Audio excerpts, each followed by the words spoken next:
صدق و اخلاص کی علامات۔ رہا یہ سوال کہ علماء و واعظین کے اخلاق، صدق اور ریا سے بعد کی علامتیں کیا ہیں؟ کیسے معلوم ہو کہ فلاں عالم اپنے علم اور فلاں واعظ اپنے وعظ سے ریاکاری نہیں کر رہا ہے؟ جاننا چاہیے کہ اس کی چند علامتیں ہیں۔ ایک علامت یہ ہے کہ اگر کوئی ایسا شخص سامنے آئے جو اس سے اچھا واعظ کہتا ہو، اس سے اچھا عالم ہو اور لوگوں میں زیادہ مقبولیت رکھتا ہو تو وہ اس سے خوش ہو، حسد نہ کرے۔ البتہ رشک میں کوئی حرج نہیں ہے۔ رشک یہ ہے کہ وہ اپنے لیے بھی ایسی جیسے علم اور مقبولیت کا متمنی ہو۔ ایک علامت یہ ہے کہ جب اس کی مجلس میں بڑے پہنچ جائیں تو وہ اپنا اسلوب بیان نہ بدلے بلکہ اسی طرح بولتا رہے۔ تمام آدمی اس کی نظر میں برابر ہونے چاہیے۔ ایک علامت یہ ہے کہ وہ لوگوں سے اس بات کی خواہش نہ رکھتا ہو کہ لوگ بازاروں اور راستوں میں اس کے پیچھے پیچھے چلیں۔ ان کے اخلاص و ریا کا پتہ چلانے کے لیے بے شمار علامات ہیں، ان کا احاطہ بھی دشوار ہے۔ سعید ابن مروان سے روایت ہے کہ میں حضرت حسن رحمۃ اللہ علیہ کے برابر بیٹھا ہوا تھا، اتنے میں مسجد کے کسی دروازے سے حجاج اندر آیا، اس کے ساتھ محافظ دستہ بھی تھا۔ وہ اپنے زرد خچر پر سوار ہو کر مسجد کے اندر داخل ہوا اور چاروں طرف دیکھنے لگا۔ حضرت حسن بصری رحمۃ اللہ علیہ کی مجلس میں جس قدر لوگ تھے اتنے کسی اور جگہ نہیں تھے۔ قدرتی طور پر وہ انہی کی طرف بڑھا، قریب پہنچ کر سواری سے اترا اور آپ کی مجلس میں پہنچ گیا۔ جب آپ نے اسے اپنی مجلس میں آتا ہوا دیکھا تو اپنی جگہ میں سے تھوڑی سی جگہ دی۔ سعید کہتے ہیں تھوڑی سی جگہ میں نے بھی چھوڑی، یہاں تک کہ ہم دونوں کے درمیان اس کے بیٹھنے کی جگہ ہو گئی۔ حجاج آ کر بیٹھ گیا۔ حضرت حسن رحمۃ اللہ علیہ جس طرح کلام کر رہے تھے اسی طرح کرتے رہے۔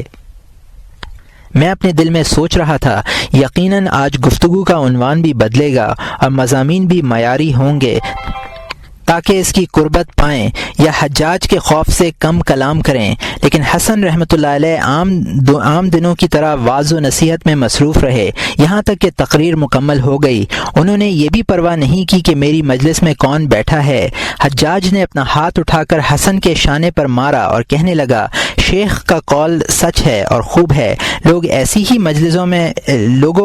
ہی مجلسوں میں بیٹھا کرو اور جو کچھ یہاں سنو اسے اپنے اخلاق اور اپنا شعار بنا لو۔ مجھ تک یہ روایت پہنچی ہے، سرکار دو عالم صلی اللہ علیہ وسلم نے ارشاد فرمایا، ان مجالس الذکر ریاض الجنہ، ذکر کی مجلسیں جنت کے باغ ہیں۔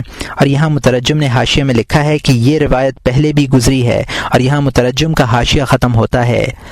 ہم لوگ مخلوق کے انتظام میں مشغول ہیں، اس لیے تم ہم پر غالب آ گئے ہو، ورنہ ان مجلسوں میں تم سے زیادہ ہم بیٹھتے، کیونکہ ہمیں ان مجلسوں کی خوبیاں زیادہ معلوم ہیں۔ اس کے بعد حجاج تھوڑا سا مسکرایا اور ایسی تقریر کی کہ حضرت حسن اور حاضرین مجلس اس کی فصاحت و بلاغت پر انگشتے بدنداں رہ گئے۔ گفتگو ختم کر کے وہ مجلس سے رخصت ہو گیا۔ تھوڑی دیر کے بعد ایک شامی نژاد شخص وہاں آیا اور اس جگہ جہاں حجاج کھڑا ہوا تھا ٹھہر کر کہنے لگا، خدا کے مسلمان بندو، کیا تمہیں اس بات پر تعجب نہیں آتا کہ میں ضعیف و ناتواں شخص ہوں اور جہاد کرتا ہوں؟ مجھے گھوڑے اور خیمے کی سخت ضرورت ہے۔ میرے پاس 300 درہم ہیں جو لوگوں نے عطیے میں دیے ہیں۔ میری 7 بیٹیاں ہیں۔ اس شخص نے اپنی تنگ دستی اور مفلسی کا کچھ ایسا نقشہ کھینچا کہ حضرت حسن رحمۃ اللہ علیہ اور حاضرین مجلس سب اس پر ترس کھانے لگے۔ حضرت حسن رحمۃ اللہ علیہ نے اپنا سر اٹھایا اور کہا، ان عمرہ کو کیا ہو گیا ہے؟ اللہ انہیں ہلاک کرے۔ انہوں نے اللہ کے بندوں کو اپنا غلام بنا لیا ہے اور اس کے مال کو اپنا مال سمجھ لیا ہے۔ وہ لوگوں سے درہم و دینار کے لیے جنگ کرتے ہیں۔ جب دشمن برسر پیکار ہوتے ہیں تو خود بہترین خیموں میں رہائش اختیار کرتے ہیں اور تیز رفتار گھوڑوں پر سواری کرتے ہیں، اور جب ان کے بھائی جہاد کے لیے جاتے ہیں تو انہیں نہ سواری کے لیے جانور میسر آتا ہے اور نہ رہائش کے لیے خیمہ، وہ بھوکے ننگے سفر کرتے ہیں۔ سلاطین کے متعلق آپ نے اسی طرح کی باتیں کیں اور ان کے تمام عیوب ذکر کیے۔ ایک شامی شخص جو حضرت حسن رحمۃ اللہ علیہ کی مجلس میں حاضر تھا اٹھا اور حجاج سے جا کر ان کی چغلی کھائی، اور جو کچھ حسن نے حجاج وغیرہ حکمرانوں کے متعلق کہا تھا وہ سب کچھ نقل کیا۔ ذرا ہی دیر میں حجاج کے قاصد حسن کے پاس پہنچے اور انہیں امیر کا پیغام پہنچایا۔ حضرت حسن رحمۃ اللہ علیہ اپنی جگہ سے اٹھ کر چلے۔ ہمیں ڈر ہوا کہ کہیں حجاج آپ کو ایذا نہ پہنچائے، تھوڑی دیر میں حضرت حسن رحمۃ اللہ علیہ ہنستے مسکراتے واپس آئے۔ ہم نے انہیں بہت کم اس طرح ہنستے ہوئے دیکھا تھا، آپ صرف مسکرایا کرتے تھے۔ واپسی کے بعد آپ نے پہلے امانت پر روشنی ڈالی اور فرمایا کہ تم لوگ جس جگہ بیٹھتے ہو امانت کے ساتھ بیٹھتے ہو۔ تم میں سے بعض کا خیال ہوگا کہ خیانت صرف درہم و دینار میں ہوتی ہے، حالانکہ شدید ترین خیانت یہ ہے کہ ایک شخص ہمارے پاس آ کر بیٹھے، ہم اس پر اعتماد کریں، پھر وہ ہماری گفتگو دوسروں سے جا کر نقل کر دے اور آگ کے شعلے سے ہماری چغلی کھائے۔ پھر اس شخص حجاج نے بلایا، میں گیا، مجھے اس شخص حجاج نے بلایا، میں گیا، اس نے مجھ سے کہا تم اپنی زبان جو لگام دو، اس طرح کی بکواس کر کے ہمارے خلاف لوگوں کو مت بھڑکاؤ، ہمیں لوگوں کے بھڑکنے کی پرواہ نہیں ہے۔ اتنا کہ سن کر وہ خاموش ہو گیا اور یہ قضیہ بخیر گزر گیا۔ ایک مرتبہ حضرت حسن رحمۃ اللہ علیہ گدھے پر سوار اپنے گھر تشریف لے جا رہے تھے، پیچھے مڑ کر دیکھا بہت سے لوگ پیچھے پیچھے چل رہے ہیں۔ آپ ٹھہر گئے اور ان سے پوچھنے لگے کہ وہ پیچھے پیچھے کیوں چل رہے ہیں، آیا انہیں کسی چیز کی ضرورت ہے یا وہ مجھ سے کوئی مسئلہ دریافت کرنا چاہتے ہیں؟ اگر وہ بلا وجہ پیچھے چلے آ رہے ہیں تو انہیں لوٹ جانا چاہیے، یہ صورت بندے کا دل محاسن سے خالی کر دیتی ہے۔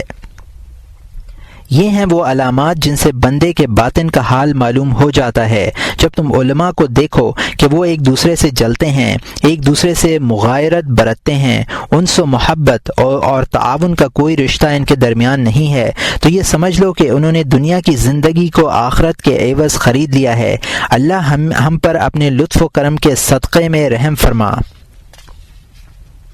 اگر لوگوں کے دیکھنے سے نشاط حاصل ہو، بعض اوقات آدمی ایسے لوگوں میں رات گزارتا ہے جو تہجد کے لیے بیدار ہوتے ہیں، یا ان میں بعض لوگ تمام رات یا رات کے کچھ حصے میں نماز پڑھتے ہیں، اور وہ ان لوگوں میں سے ہو جو رات تھوڑی دیر جاگتے ہوں، لیکن جب انہیں دیکھا تو طبیعت میں نشاط پیدا ہوا اور دل چاہا کہ میں بھی ان کی موافقت کروں، اور اس طرح وہ اپنے معمول سے تجاوز کر جاتا ہے۔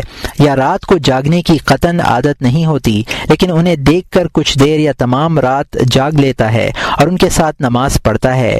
کبھی ایسے لوگوں میں رہنے کا موقع ملتا ہے جو روزہ رکھتے ہیں، ان کی دیکھا دیکھی خود بھی روزہ رکھ لیتا ہے، حالانکہ اگر ان میں رہنے کا اتفاق نہ ہوتا تو دل میں کبھی روزہ رکھنے کی تحریک نہ ہوتی۔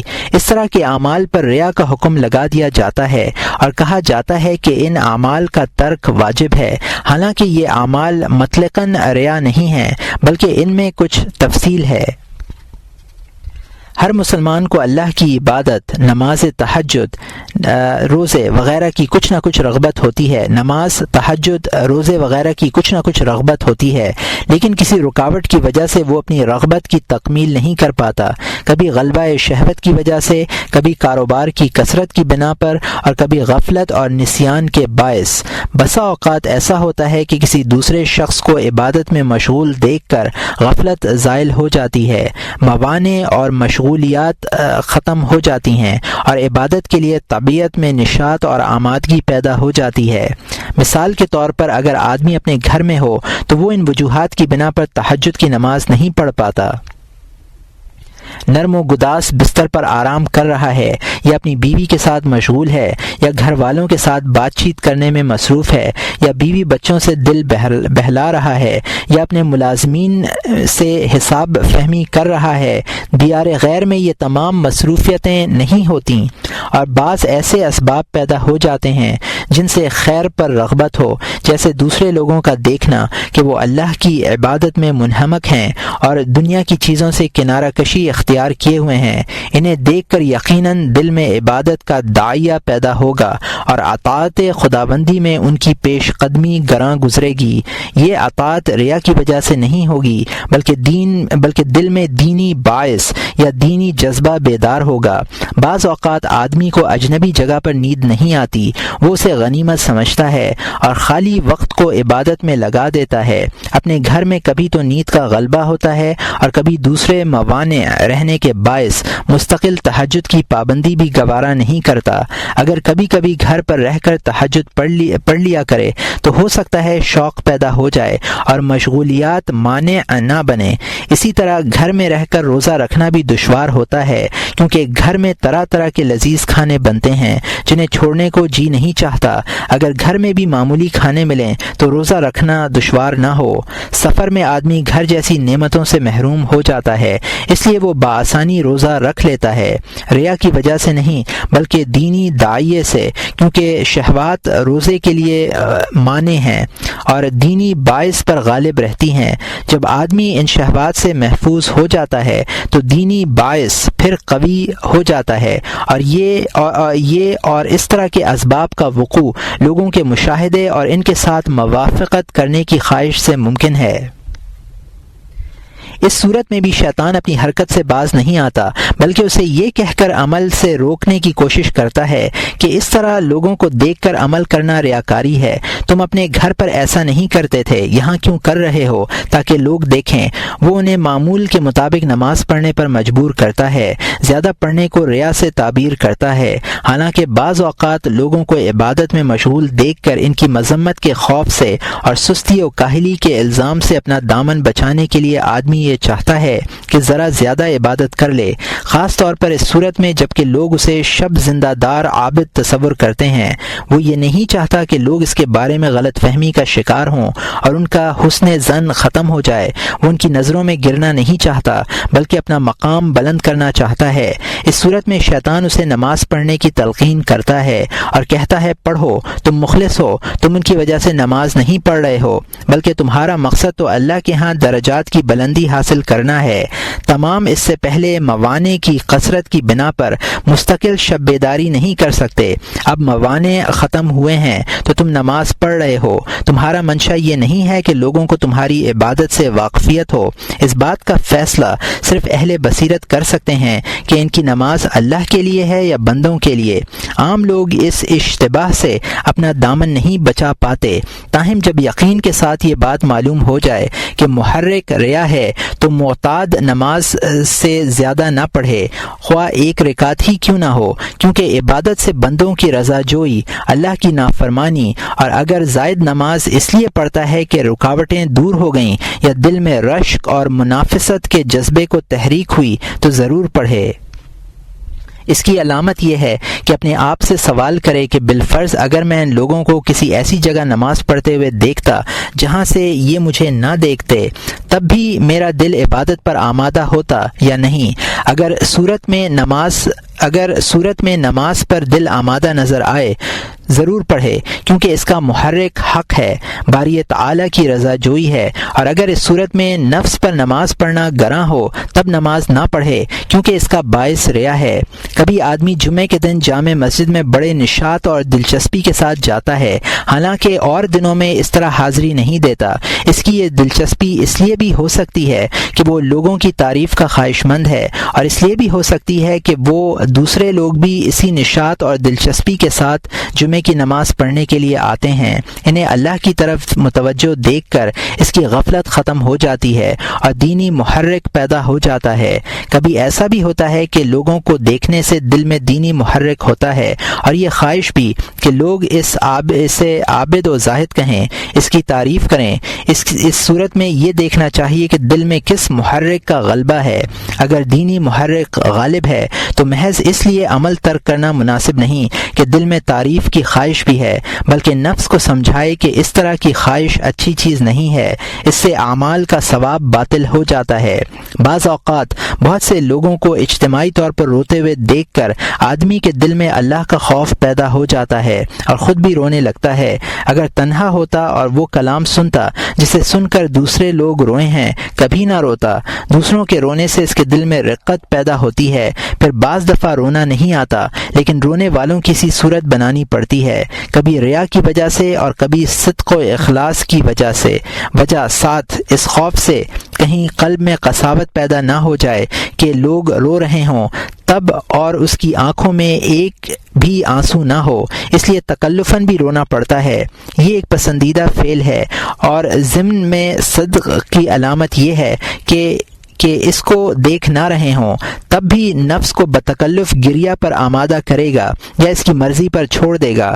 اگر اس کی نگاہوں سے اوجھل ہونے کی صورت میں رونے میں تکلف نہ کرے بلکہ انہیں دیکھ کر منہ بنائے اور زبردستی آنکھوں میں پانی بھر لائے تاکہ لوگ اسے سخت دل نہ کہیں تو اس سے بہتر نہ رونا ہے۔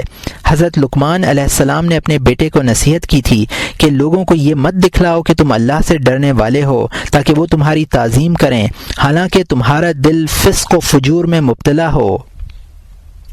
قرآن کریم کی تلاوت اور ذکر اللہ کے وقت یا بعض دوسرے مواقع پر چیخنا چلانا، ٹھنڈی آہیں بھرنا اور رونے والوں کی سی آوازیں نکالنا صدق، حزن، خوف، ندامت اور افسوس کی بنا پر ہو سکتا ہے، اور دوسروں کا غم دیکھ کر اپنے قلب کی قساوت دور کرنے کے لیے تکلف بھی ہو سکتا ہے۔ یہ دونوں صورتیں محمود ہیں، لیکن کبھی کبھی ان کے ساتھ یہ خواہش بھی پیدا ہو جاتی ہے کہ لوگ اسے کثیر الحزن کہیں اور وہ اپنی اس خصوصیت کی بنا پر شہرت پائے۔ اگر رونے کی وجہ محض یہی خواہش ہو تو یہ ریا ہے، اور اگر یہ خواہش حزن کے داعیے کے ساتھ پیدا ہو گئی تو اس کی دو صورتیں ہیں۔ اگر رونے والے نے اپنی یہ خواہش قبول نہیں کی بلکہ اسے ناپسند کیا تو اس کی آہ و بکا ریا سے محفوظ رہے گی، اور اگر اسے قبول کر لیا اور دل سے خواہش کی طرف مائل رہا تو رونے اور غم کرنے کا اجر و ثواب ضائع ہو جائے گا اور رونے والا اللہ کے غیظ و غضب کا نشانہ بنے گا۔ بعض اوقات اصل غم کی بنا پر آہیں بھرتا ہے لیکن لوگوں کو دکھلانے کے لیے انہیں کھینچتا ہے یا آواز بلند کرتا ہے۔ یہ زیادتی ریا ہے اور حرام ہے۔ نفس سے آہ حرام نہیں ہوگی کیونکہ ریا کی ابتدا آواز کھینچنے اور بند کرنے کی زیادتی سے ہوئی ہے۔ کبھی خوف سے طبیعت میں اتنا زبردست ہیجان برپا ہوتا ہے کہ آدمی اپنے نفس پر قابو نہیں رکھ پاتا، لیکن اس سے پہلے ریا حملہ آور ہو جاتی ہے اور وہ اس کے سامنے بے بس ہو جاتا ہے۔ طبیعت رونے پر آمادہ ہے لیکن آواز کو زیادہ سے زیادہ غمگین بنانے، بلند کرنے یا آنسوؤں کو چہرے پر باقی رکھنے پر تیار نہیں، لیکن ریا کے داعیے سے مجبور ہو کر وہ ایسا کرتا ہے تاکہ لوگ یہ کہیں کہ اس کی آنکھوں سے خوف خدا کی وجہ سے آنسو نکلے ہیں۔ کبھی آدمی ذکر سنتا ہے اور خوف کی وجہ سے قوا ضعیف ہو جاتے ہیں اور کمزوری کی وجہ سے گر پڑتا ہے، لیکن اسے یہ سوچ کر شرم آتی ہے کہ لوگ کہیں گے فلاں شخص عقل کے زوال اور وجد کی شدید حالت کے بغیر ہی گر گیا۔ وہ اٹھتا ہے اور بتکلف وجد کرتا ہے تاکہ لوگ دیکھ لیں کہ وہ غش کھا کر گرا ہے۔ کبھی آدمی ذکر کے وقت صدق کے ساتھ گرتا ہے اور عقل زائل ہو جاتی ہے، لیکن جلد ہی افاقہ ہو جاتا ہے۔ اب یہ سوچ کر ڈرتا ہے کہ اگر میں اتنی جلد اٹھ کھڑا ہوا تو لوگ کہیں گے کہ اس کی حالت میں اس بات نہیں ہے۔ یہ حالت صرف اتنی دیر برقرار رہی جتنی دیر بادلوں میں بجلی چمکتی ہے۔ اس خیال سے دیر تک تڑپتا اور رقص کرتا ہے تاکہ لوگ اس کی حالت کو دائمی تصور کریں۔ کبھی ذوف کی وجہ سے گرنے کے بعد بہت جلد افاقہ ہو جاتا ہے اور ذوف ختم ہو جاتا ہے، لیکن اس خوف سے پڑا رہتا ہے کہ لوگ یہ کہیں گے کہ اس کی بے ہوشی صحیح نہیں تھی۔ اگر صحیح ہوتی تو اتنی جلد افاقہ کیسے ہو جاتا؟ وہ اپنی بے ہوشی کو صحیح ثابت کرنے کے لیے ذوف کا اظہار کرتا ہے، آہیں بھرتا ہے، دوسروں کے سہارے سے اٹھتا بیٹھتا ہے تاکہ لوگ کہیں ذوف کی وجہ سے وہ اپنے پاؤں پر کھڑا بھی نہیں ہو سکتا۔ چلنے میں لڑکھڑاتا ہے، چھوٹے چھوٹے قدم اٹھاتا ہے تاکہ لوگ کہیں شدت ذوف کی وجہ سے وہ تیز چلنے پر قادر نہیں ہے۔ ان شیطانی اور نفسانی وسوسوں کا علاج، یہ سب شیطانی وسوسے اور نفسانی خطرات ہیں، ان کا علاج یہ ہے کہ اس طرح کے حالات میں اپنے فکر کو مخالف رخ دے اور یہ سوچے کہ اگر لوگوں کو میرے باطنی نفاق کا علم ہو گیا اور وہ میرے ضمیر کی کیفیت پر مطلع ہو گئے تو مجھ سے کس قدر نفرت کریں گے۔ جب بندوں کا حال یہ ہے تو اللہ عز و جل کی نفرت کا کیا عالم ہوگا؟ وہ تو علیم و خبیر ہے، میرے باطن کی ایک ایک کیفیت پر مطلع ہے۔ روایت ہے کہ ایک مرتبہ حضرت ذوالنون مصری رحمۃ اللہ علیہ ذکر سن کر کانپ اٹھے اور گھبرا کر کھڑے ہو گئے۔ ایک خود ساختہ پیر نے بھی ان کی تقلید کی، وہ بھی کھڑے ہو گئے۔ ذوالنون مصری رحمۃ اللہ علیہ نے انہیں مخاطب کر کے یہ آیت تلاوت کی، الذی یراک حین تقوم، پارہ نمبر 19 رکوع نمبر 15 آیت نمبر 127، جو آپ کو جس وقت کے آپ کھڑے ہوتے ہیں دیکھتا ہے۔ یہ آیت تلاوت کرنے سے ان کا منشا یہ تھا کہ اے شیخ، اللہ تعالیٰ تمہارے کھڑے ہونے کی کیفیت اور وجہ سے واقف ہے، کیوں تکلف کرتے ہو؟ یہ سن کر وہ شیخ بیٹھ گئے۔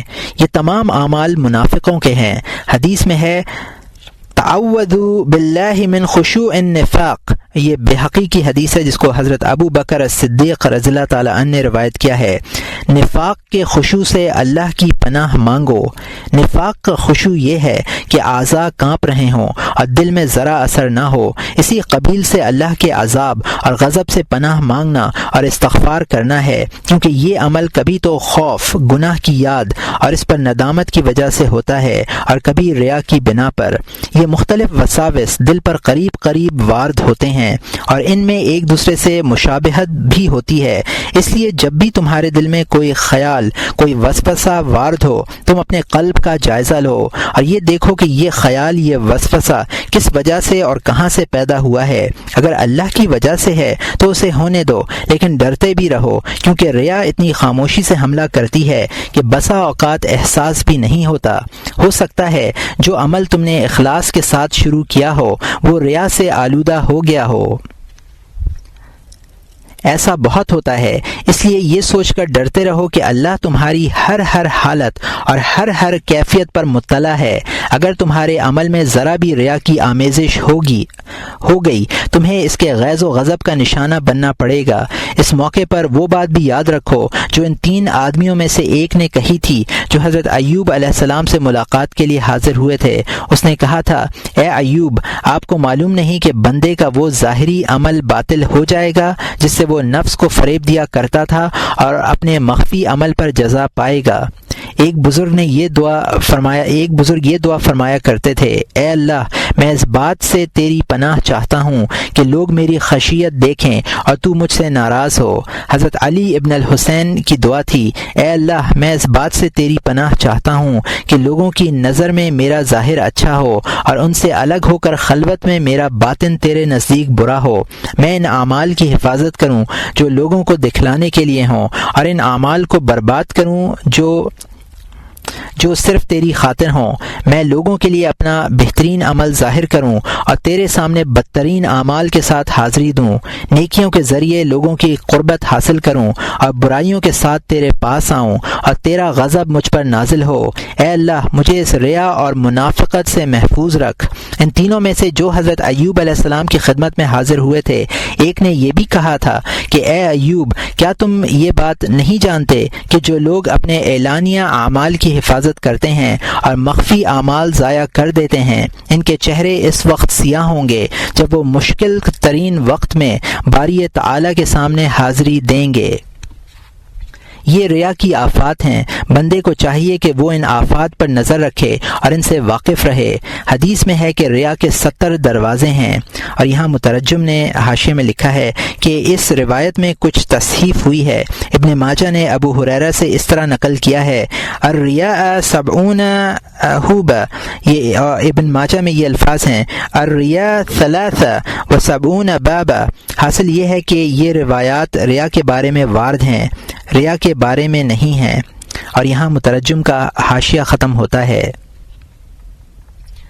اور یہ تم پڑھ چکے ہو کہ ان میں سے بعض سے غامض ہیں، حتیٰ کہ بعض ریا اتنی مخفی ہے جیسے چونٹی کی چال مخفی ہوتی ہے، اور بعض چونٹی کی چال سے بھی زیادہ مخفی۔ بھلا اس کا ادراک کیسے ہو پائے گا؟ اس کے ادراک کے لیے تو مسلسل نگرانی اور شدید توجہ کی ضرورت ہے، بلکہ تم تو یہ کہتے ہو کہ اگر زبردست کوشش سے بھی اس کا علم ہو جائے تو غنیمت ہے۔ نفس کی مسلسل آزمائش اور امتحان کے بغیر ریا کی آفات پر مطلع ہونا نہایت دشوار ہے۔ اللہ تعالیٰ ان آفات سے محفوظ رکھے۔ مرید کو عمل سے پہلے، عمل کے بعد، عمل کے دوران کیا کرنا چاہیے؟ سب سے پہلے مرید پر یہ لازم ہے کہ وہ ہر وقت اور ہر لمحہ اپنی تمام طاعات و عبادات میں اللہ کی علم و اطلاع پر قناعت کرے، اور اللہ کے علم پر قناعت صرف وہی لوگ کرتے ہیں جنہیں اللہ کا خوف ہوتا ہے، جو اپنی تمام امیدیں اللہ سے وابستہ رکھتے ہیں۔ جو شخص غیر اللہ سے خوف کھاتا ہے اور اس سے امیدیں باندھتا ہے، وہ یہ بھی چاہتا ہے کہ اسے میرے اچھے اعمال اور بہترین احوال سے واقفیت رہے۔ اگر کبھی یہ صورت پیش آئے تو اسے دل سے مکروہ سمجھے، عقل کے تقاضے سے بھی اور ایمان کے نقطۂ نظر سے بھی، کیونکہ اس میں اس بات کا اندیشہ ہے کہ کہیں اللہ تعالی ناراض نہ ہو جائیں۔ خاص طور پر ان عظیم اور پرمشقت عبادات کے وقت اپنے دل کی نگرانی ضرور رکھے جنہیں عام طور پر لوگ ادا نہیں کر پاتے۔ ایسے موقع پر دل یہ خواہش کرتا ہے کہ میری ان عبادتوں کا راز لوگوں پر افشا ہو جائے۔ اس کے خیال میں اگر اس طرح کے عظیم عمل، زبردست خوف اور شدت گریہ سے لوگ واقف ہو جائیں تو مجھے سجدہ کرنے لگیں، کیونکہ مخلوق میں کتنے ہیں جو عبادت میں اس قدر مجاہدہ کرتے ہیں۔ مجھے ایسے اعمال مخفی نہ رکھنے چاہیے۔ جب تک یہ اعمال ظاہر نہ ہوں گے نہ لوگ میری قدر کر سکیں گے اور نہ میری اقتداء کر پائیں گے۔ اس طرح کے مواقع پر مرید کے لیے ثابت قدمی ضروری ہے۔ عمل کی عظمت اپنی جگہ ہے، لیکن آخرت میں اس عمل کے عوض جو کچھ حاصل ہونے والا ہے وہ اس سے بھی عظیم تر ہے، یعنی جنت کی نعمتیں جو نہ صرف عظیم ہوں گی بلکہ ابد الآباد تک رہیں گی۔ اس کے مقابلے میں اللہ کا غضب عظیم اور مزت اور مقت شدید ہے، جس کا نشانہ وہ لوگ بنتے ہیں جو اپنی اطاعت پر مخلوق سے اجر و ثواب کی توقع رکھتے ہیں۔ یہ بھی یاد رکھے کہ اگرچہ عبادات پر غیر اللہ کی اطلاع تجھے محبوب ہے، لیکن اس کے یہاں تو اس کا کوئی اجر نہ ہوگا، یہ عبادت ضائع ہو جائے گی۔ لوگوں کو اس طرح بھی سمجھائے کہ اس عمل کے عوض مخلوق کی تعریف کس طرح خرید لوں، جبکہ وہ عاجز محض ہے، نہ مجھے رزق دے سکتے ہیں اور نہ مجھے مارنے کی قدرت رکھتے ہیں۔ دل میں یہ تمام باتیں اچھی طرح راسخ کر لینی چاہیے، ایسا نہ ہو کہ یاس چھا جائے اور یہ سمجھ بیٹھے کہ اخلاص پر طاقت و استطاعت رکھتے ہیں۔ ہم لوگ ایسے کہاں ہیں جو کسی عمل کو خالص اللہ کے لیے انجام دے سکیں؟ یہ یاس ہے۔ اگر دل میں کبھی اس طرح کا کوئی خیال پیدا بھی ہو تب بھی توجہ دینی چاہیے اور نہ اس طرح کے خیالات کی بنا پر اخلاص کے لیے کوشش ترک نہ کرنی چاہیے، اور یہ سوچنا چاہیے کہ مخلصوں کے مقابلے میں غیر مخلصوں کو اخلاص پر عمل کی زیادہ ضرورت ہے، اس لیے کہ اگر ان کے نوافل باطل بھی ہو جائے تب بھی فرائض اپنی جگہ مکمل رہیں گے۔ غیر متقی کے تو فرائض بھی مکمل نہیں ہوتے، ان کے نقصان کی تلافی نوافل سے ہوتی ہے۔ اگر نوافل بھی ناقص ہوئیں تو فرائض باطل ہو جائیں گے اور بندہ تباہ ہو جائے گا، اس لیے غیر متقی کو اخلاص کی زیادہ ضرورت ہے۔ فرائض کی تلافی نوافل سے۔ حضرت تمیم الداری سے روایت ہے کہ سرکار دو عالم صلی اللہ علیہ وسلم نے ارشاد فرمایا، یحاسب العبد یوم القیامت فإن نقص فرده قیل انظروا هل له من تطوع مل به فرده وإن لم يكن له تطوع أخذ بطرفه فألقي في النار۔ یہ ابن ماجہ کی حدیث ہے۔ قیامت کے روز بندے سے محاسبہ کیا جائے گا، اگر اس کے فرائض میں نقص ہوا تو حکم ہوگا کہ اس کے نوافل دیکھے جائیں تاکہ ان سے فرائض کی تلافی ہو سکے۔ اگر نوافل نہ ہوئے تو اسے ہاتھ پاؤں سے پکڑ کر دوزخ میں ڈال دیا جائے گا۔ اس سے معلوم ہوا کہ عبادت میں اخلاص و ریا کی آمیزش کرنے والوں ہی کو زیادہ سے زیادہ اعمال کی ضرورت ہوگی تاکہ ان کے فرائض کے نقصان کی تلافی ان کے نوافل سے کی جا سکے، کیونکہ قیامت کے روز اس حال میں آئے گا کہ اس کے فرائض ادھورے ہوں گے اور اس کے اوپر گناہوں کا بوجھ ہوگا۔ فرائض کے نقصان کی تلافی اور معاصی کی تکفیر کی کوئی صورت اس کے علاوہ نہیں ہے کہ نوافل میں اخلاص ہو۔ متقی کو اپنے درجات کی بلندی اور کثرت کے لیے اخلاص کی کوشش کرنی چاہیے۔ اگر اس کے پاس نوافل کا ذخیرہ نہ بھی ہوا تب بھی وہ اتنے حسنات کا ذخیرہ اپنے ساتھ لے کر آ جائے گا جو اس کے سیئات پر حاوی ہوں گے اور وہ ان کی وجہ سے جنت میں داخل ہو جائے گا۔ اس سے معلوم ہوا کہ غیر اللہ کے مطلع ہونے کا خوف ہر وقت دل میں رہنا چاہیے تاکہ نوافل صحیح ہوں۔ عمل سے فارغ ہونے کے بعد بھی یہ کوشش ہونی چاہیے کہ وہ عمل کسی پر ظاہر نہ ہونے پائے، اور اس کی صورت یہی ہے کہ کسی سے بھی اپنے عمل کا تذکرہ نہ کرے۔ اس کے بعد بھی اس خیال سے ڈرتا رہے کہ کہیں اس کے عمل میں مخفی طور پر ریا کی آمیزش نہ ہو گئی ہو اور مجھے پتہ بھی نہ چلا ہو۔ معلوم نہیں میرا عمل اللہ تعالیٰ کے ہاں قبول بھی ہوگا یا نہیں، ہو سکتا ہے اللہ نے میری مخفی نیت لکھ لی ہو اور اس کی وجہ سے وہ مجھ سے ناراض ہو اور اس نے میرا عمل ٹھکرا دیا ہو۔ یہ یہ شک اور خوف و تردد عمل کے دوران اور عمل کے بعد ہونا چاہیے۔ عمل سے پہلے تو صرف ایک خیال ہونا چاہیے، اور وہ یہ کہ میں مخلص ہوں اور محض اللہ کی رضا کے لیے یہ عمل کر رہا ہوں، اس کے علاوہ میرا کوئی مقصد نہیں ہے۔ یہ نیت اس لیے ضروری ہے تاکہ عمل درست ہو۔ پھر جب عمل شروع ہو جائے اور ایک لحظہ ایسا گزر جائے جس میں غفلت اور نسیان کا امکان ہو، تو یہ خوف ہونا چاہیے کہ کہیں غفلت و نسیان کے اس لمحے میں ریا و عجب کا کوئی ایسا شائبہ نہ آ گیا ہو جس سے عمل باطل ہو گیا ہو۔ تاہم خوف سے زیادہ رجا کا پہلو غالب رہنا چاہیے، اس لیے کہ اسے اس بات کا یقین ہے کہ وہ اخلاص کے ساتھ عمل میں لگا تھا۔ ریا سے عمل کے فساد میں شک ہے، یقین نہیں ہے، اس لیے عمل کے مقبول ہونے کی امید غالب رہنی چاہیے۔ امید ہی سے مناجات اور عبادات میں لذت دو چند ہوتی ہے۔ یہی اخلاص یقینی ہے، اور ریا کا کفارہ بھی بن سکتا ہے جس کے بارے میں شک ہے کہ کہیں غفلت کے عالم میں واقع نہ ہو گیا ہو۔ لوگوں کی حاجت روائی اور علم سکھلانے سے اللہ تعالیٰ کے تقرب کی توقع اور ثواب کی امید رکھنا بھی صحیح ہے، اس طرح کہ جس کی حاجت روائی ہوگی اس کے دل میں خوشی پیدا ہوگی، اور جو علم سیکھے گا وہ اس کے مطابق زندگی گزارے گا، اور یہ دونوں ہی باتیں ثواب کی ہیں، لیکن یہ ضروری ہے کہ دونوں مواقع پر صرف ثواب اور تقرب اللہ کی نیت رکھے۔ متعلم اور زیر احسان شخص سے شکر، بدلے اور حمد و ثنا کا خواہاں نہ ہو، اس سے اجر ضائع ہو جاتا ہے۔ اپنے شاگرد سے کسی کام میں مدد لینے، خدمت کرانے، لوگوں کو مرعوب کرنے کے لیے راستوں میں اپنے ساتھ رکھنے، یا کسی ضرورت کے لیے کہیں بھیجنے کا مطلب یہ ہے کہ وہ اپنا اجر لے چکا، اب ثواب کی توقع رکھنا فضول ہے۔ ہاں، اگر اس نے اپنے شاگرد سے ثواب کے علاوہ کوئی توقع نہ رکھی اور شاگرد نے خود ہی خدمت کی پیشکش کی اور اس نے قبول کر لی، تو ہم یہ امید کرتے ہیں کہ اسے اس کی نیت کے مطابق ثواب ملے گا، بشرط یہ کہ وہ شاگرد کی پیشکش کا منتظر نہ رہا ہو، نہ خواہش مند ہو، اور بالفرض وہ خدمت نہ کرتا تب بھی دل میں برا تصور نہ کرتا۔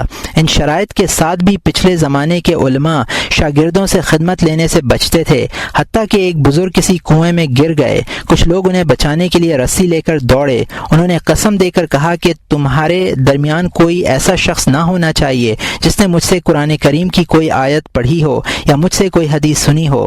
یہ بات انہوں نے اس خوف سے کہی کہ کہیں ان کا اجر باطل نہ ہو جائے۔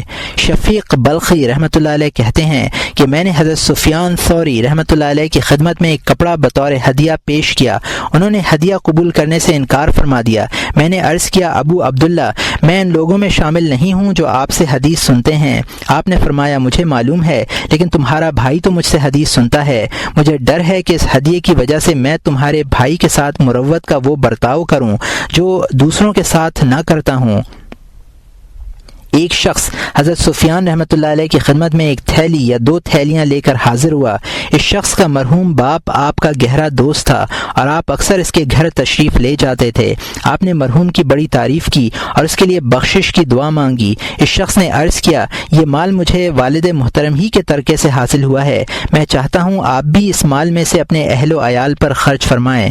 آپ نے اس وقت اس کا ہدیہ قبول کر لیا، لیکن جب وہ چلا گیا تو اپنے صاحبزادے کے ذریعے اسے واپس بلایا اور فرمایا کہ اپنی تھیلیاں لے جاؤ، میں کسی وجہ سے انہیں قبول نہیں کر سکتا۔ ہو سکتا ہے وہ وجہ یہی ہو کہ ہدیہ کرنے والے کے باپ سے ان کی محبت اللہ کے لیے تھی، جو ایک بہترین عمل ہے اور اس پر ثواب کی توقع کی جا سکتی ہے، لیکن ہدیہ قبول کرنے سے یہ ممکن تھا کہ وہ محبت خالص نہ رہتی اور اس میں غرض کی آمیزش ہو جاتی۔ ان کے صاحبزادے مبارک کہتے ہیں کہ شخص کے جانے کے بعد میں نے اپنے والد سے کہا، کیا حرج تھا کہ آپ یہ چند پتھر لے لیتے؟ کیا آپ کا خاندان نہیں ہے، بیوی بچے نہیں ہیں؟ آپ کو مجھ پر، اپنے بیوی بچوں پر، بھائیوں پر رحم نہیں آتا؟ انہوں نے کہا، مبارک، خدا سے ڈرو، کیا عجب ہے کہ موج تم اڑاؤ اور باس پرس مجھ سے ہو۔ اس سے معلوم ہوا کہ عالم کے ذریعے اگر مخلوق کو ہدایت ملتی ہو اور اسے ثواب کی توقع اللہ سے رکھنی چاہیے، شاگرد کے لیے بھی ضروری ہے کہ وہ اللہ کے ہاں تعریف اور آخرت کے ثواب کا متلاشی رہے، استاد کی نظروں میں عزیز بننے اور مخلوق کی نگاہوں میں محبوب ہونے کی خواہش نہ کرے۔ بعض اوقات استاد کے دل میں محبت حاصل کرنے کے لیے شاگرد اطاعت الہی میں کوشاں ہوتے ہیں اور یہ سمجھتے ہیں کہ اگر ہم نے اللہ کی عبادت اچھی طرح کی تو استاد ہم پر زیادہ توجہ دے گا اور ہم زیادہ فیض اٹھا سکیں گے، حالانکہ یہ طریقہ غلط ہے۔ اللہ کی اطاعت سے غیر اللہ کا قصد و ارادہ سراسر نقصان کا باعث ہے۔ اس نقصان میں شبے کی بھی کوئی گنجائش نہیں ہے، جبکہ علم کی افادیت مشتبہ ہے۔ ممکن ہے استاد سے حاصل ہونے والا علم فائدہ پہنچائے اور یہ بھی ممکن ہے کہ نہ پہنچائے۔ کس قدر بے وقوف ہیں وہ لوگ جو ایک موہوم فائدے کے لیے فوری نقصان اٹھا رہے ہیں۔ ان کے لیے مناسب یہ ہے کہ وہ اللہ ہی کے لیے پڑھیں، اسی کے لیے عبادت کریں اور اسی کے لیے استاد کی خدمت کریں، اس لیے نہیں کہ خدمت کر کے استاد کے دل میں مقام پیدا کریں۔ اگر حصول علم کا مقصد اللہ کی رضا جوئی ہو تو نیت کی صحت کا لحاظ رکھنا نہایت ضروری ہے۔ بندوں کو حکم دیا گیا ہے کہ وہ اللہ کے سوا کسی کی عبادت نہ کریں اور اللہ کی عبادت سے غیر اللہ کی نیت نہ کریں۔ ماں باپ کی خدمت بھی اسی مقصد سے کرنا صحیح نہیں ہے کہ ان کے دل میں مقام پیدا کیا جائے اور ان کی نظروں میں عزت حاصل کی جائے، بلکہ ان کی خدمت بھی اس لیے کرنی چاہیے کہ اللہ نے اس کا حکم دیا ہے اور والدین کی رضا اس کی رضا ہے۔ اسی طرح اللہ کی اطاعت کر کے والدین کے نزدیک محبوب بننا بھی جائز نہیں۔ ثواب کے نقطۂ نظر سے تو یہ ایک ناقابل تلافی نقصان ہی ہے۔ اگر اللہ نے اس کی ریاکاری ظاہر کر دی تو والدین کی نظروں سے بھی گر جائے گا۔ لوگوں سے الگ تھلگ رہ کر عبادت کرنے والے صوفی کو چاہیے کہ وہ ہر لمحہ ذکر الہی کا خیال رکھے اور اللہ کے علم و اطلاع پر قناعت کرے۔ اس کے دل میں یہ خیال نہ آنے پائے کہ مخلوق کو میری عبادت اور زہد کا حال معلوم ہونا چاہیے تاکہ وہ اس کی تعظیم کریں۔ یہ خیالات دل میں ریا کا بیج بو دیتے ہیں اور پھر یہ ریا پودے کی طرح اگتی ہے اور برگ و بار لاتی ہے۔ زاہد کو جب یہ بات معلوم ہو جاتی ہے کہ لوگ اس کی عبادت سے واقف ہیں، وہ خلوت میں بھی لذت محسوس کرتا ہے۔ عبادت کی مشقت اس کے لیے سہل بن جاتی ہے، حالانکہ اسے اس کا احساس بھی نہیں ہوتا کہ وہ یہ سخت مجاہدہ کتنی آسانی سے کر رہا ہے۔ حضرت ابراہیم ابن ادہم رحمۃ اللہ علیہ فرماتے ہیں کہ میں نے معرفت ایک راہب سے سیکھی ہے، اس کا نام سمعان تھا۔ ایک دن میں ان کے عبادت خانے میں گیا، میں نے ان سے دریافت کیا کہ وہ کتنے زمانے سے یہاں مقیم ہیں۔ اس نے جواب دیا 70 سال سے۔ میں نے پوچھا ان کی غذا کیا ہے؟ انہوں نے کہا اس سوال سے تمہارا مقصد کیا ہے؟ میں نے کہا صرف پوچھنا چاہتا ہوں، کوئی خاص مقصد نہیں ہے۔ انہوں نے کہا میں 70 سال سے ایک چنے پر اکتفا کیے ہوئے ہوں، رات کو ایک چنا کھا لیتا ہوں۔ میں نے حیرت سے کہا کہ تمہارے دل میں ایسی کیا بات ہے کہ ایک چنا پورے دن کے لیے کافی ہو جاتا ہے؟ کہنے لگے یہ لوگ جو میرے عبادت خانے کے آس پاس رہتے ہیں سال میں ایک بار یہاں آتے ہیں، اس عبادت خانے کو آراستہ کرتے ہیں اور میرے ساتھ نہایت عقیدت و احترام سے پیش آتے ہیں۔ جب کبھی نفس عبادت میں کسل کرتا ہے اسے اس ایک دن کی عزت یاد دلا دیتا ہوں۔ ایک دن کی عزت کے لیے تمام سال کی مشقت میرے لیے آسان ہو جاتی ہے۔ اے موحد، تو ایک ساتھ کی مشقت سے ابدی عزت حاصل کر۔ سمعان کی اس نصیحت نے میرے لیے علم و معرفت کے دروازے کھول دیے۔ انہوں نے مجھ سے پوچھا بس اتنا ہی معلوم کرنا ہے یا کچھ اور پوچھنا چاہتے ہو؟ میں نے کہا کچھ اور بھی بتلا دیں تو بہتر ہے۔ انہوں نے کہا اس عبادت خانے سے نیچے چلو۔ میں نیچے گیا، انہوں نے مجھے ایک پڑیا دی جس میں 20 چنے کے دانے بندھے ہوئے تھے اور کہنے لگے جاؤ گرجا گھر میں چلے جاؤ، وہاں موجود لوگوں نے مجھے کچھ دیتے ہوئے دیکھ لیا ہے۔ جب میں گرجا گھر پہنچا تو لوگوں نے مجھ سے پوچھا تمہیں سمعان نے کیا دیا ہے؟ لاؤ ہمیں دو، ہم اس کے زیادہ مستحق ہیں۔ میں نے کہا انہوں نے اپنی غذا دی ہے، میں اسے فروخت کروں گا۔ انہوں نے کہا قیمت بتلاؤ۔ میں نے کہا 20 دینار۔ انہوں نے مجھے 20 دینار دے دیے اور 20 چنے لے لیے۔ میں وہ 20 دینار لے کر بوڑھے عابد کے پاس آیا اور انہوں نے مجھ سے کہا تم نے 20 دینار لے کر غلطی کی ہے، اگر تم 20,000 دینار بھی مانگتے تو وہ خوشی سے یہ قیمت تمہیں ادا کر دیتے۔ یہ شخص کی عزت ہے جو اس اللہ کی عبادت نہیں کرتا، اور جو صرف اسی کی عبادت کرتا ہے اس کی عزت کا کیا کہنا۔ تم اپنے رب کی طرف متوجہ رہو، ادھر ادھر آنا جانا چھوڑ دو۔ اس واقعے کا مقصد یہ ہے کہ جب نفس کو اپنی عظمت اور عزت کا احساس ہوتا ہے تو وہ خلوت میں بھی مجاہدے سے لذت پاتا ہے اور کبھی نفس کو اس کی اطلاع نہیں ہوتی۔ بہرحال اس سے اجتناب کرنا چاہیے۔ اس سے سلامتی کی علامت یہ ہے کہ عبادت کے وقت عابد نظر میں جانور اور انسانوں میں دونوں برابر ہوں۔ اگر کسی وجہ سے لوگ اس کی عقیدت سے منحرف ہو جائیں تو ان کے رویے سے تنگ دل نہ ہو۔ اگر دل میں ذرا سی تنگی آئے بھی تو عقل اور ایمان کے حوالے سے اسے دفع کرے اور اپنا یہ حال بنا لے کہ اگر تمام مخلوق اس کی عبادت پر مطلع ہو جائے تو اس سے نہ خشوع میں اضافہ ہو اور نہ ان کی اطلاع سے خوشی محسوس کرے۔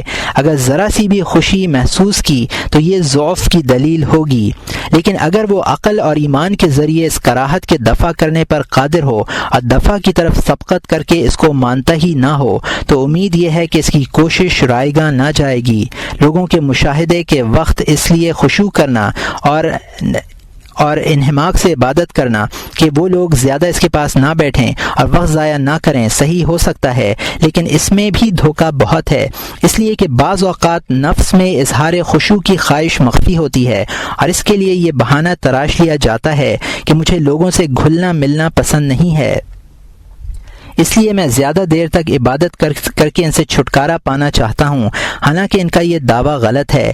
ان کے دعوے کی صداقت کا امتحان اس لیے لیا جا سکتا ہے کہ ان سے کہا جائے کہ وہ خشوع ہی کو لوگوں سے فرار کا ذریعہ کیوں بنانا چاہتا ہے۔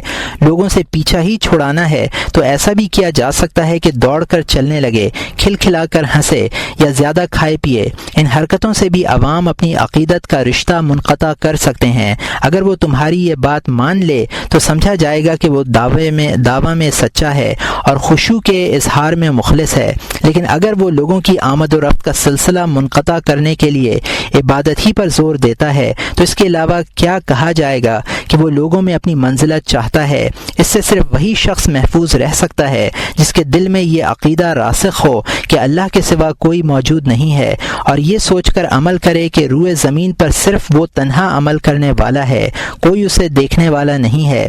ایسے شخص کے دل میں اول تو مخلوق کا خیال آتا ہی نہیں ہے، اور آتا بھی ہے تو اس قدر ضعیف ہوتا ہے کہ اس کا دور کرنا مشکل نہیں ہوتا۔